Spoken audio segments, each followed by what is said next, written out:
Hi everyone, this is Sister Glenna, and this is the first time I've ever tried anything like this, but we were asked to think about creating a little video or greeting to our associates, to the sisters at the Mother House, to our faith community, and those who are connected to the Wheaton Franciscans in some way, just to give you a little greeting and let you know how what we're doing and how we're coping during this time of stay at home.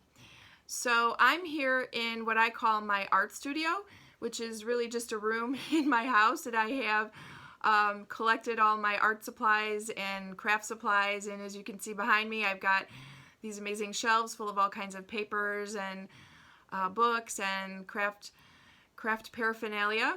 And I'm going to turn the camera around and kind of show you if I can figure out how to do that, which I can't. Like I said, this is the first time I've ever done anything like this. Okay, so here is my desk, and here's some of my pens and I'm working on some Easter cards. So here are some Easter papers and some other pens that I use and some other supplies, and great view out my window. I have my neighbors there, and on my other window there's some trees which aren't quite yet in bloom, but pretty soon spring is coming.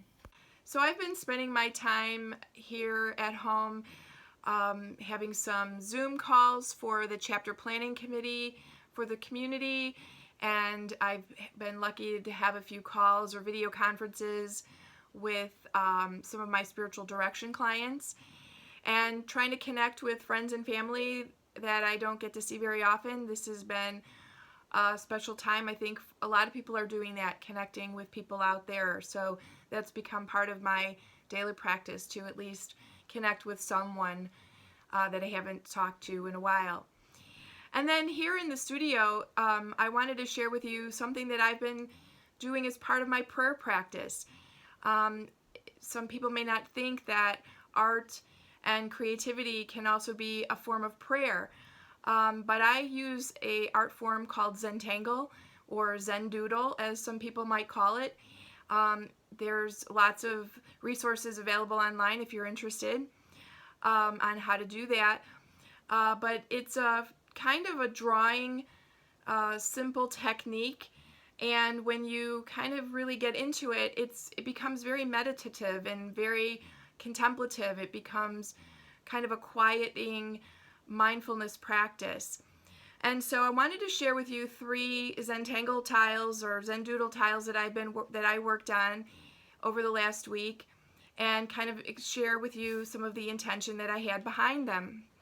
So the first one looks like this.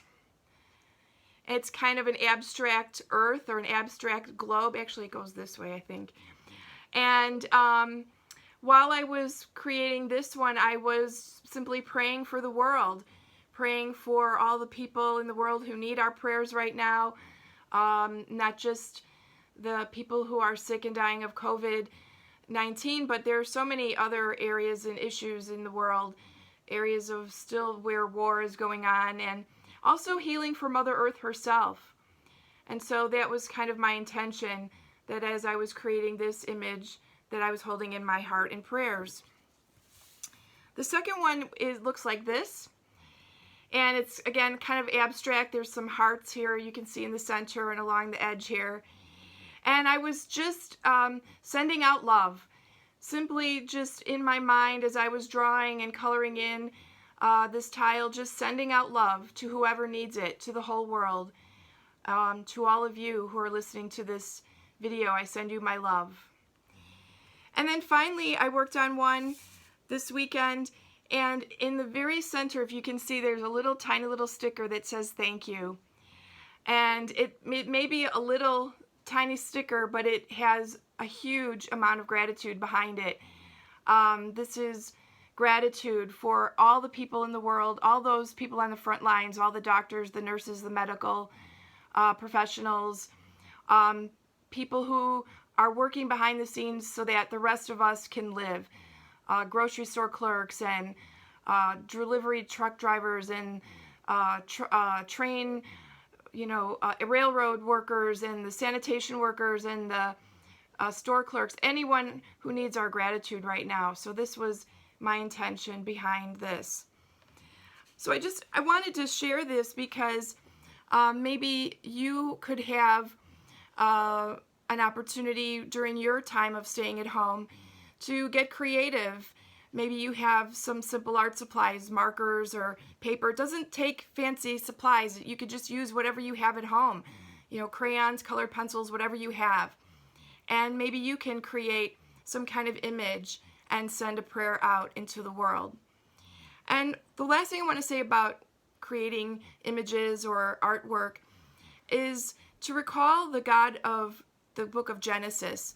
So when God creates the earth and the skies and all the creatures, God proclaims that what has been created is good, very good. And so whenever I create anything, when I finish my creation, I just kind of like gaze upon it at the end, and I recognize that what I have created is something new and unique.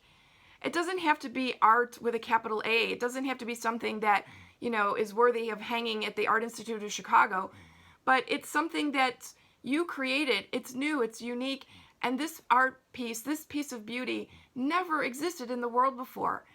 And so you have joined the God of creation in the act of creating. And so it is good. It is very good. So from me to you, sending you love and prayers and blessings and gratitude, and we'll get through this. And one day we will go out and we will be able to greet one another and hug one another, and we will enjoy that as never before. Peace and all good.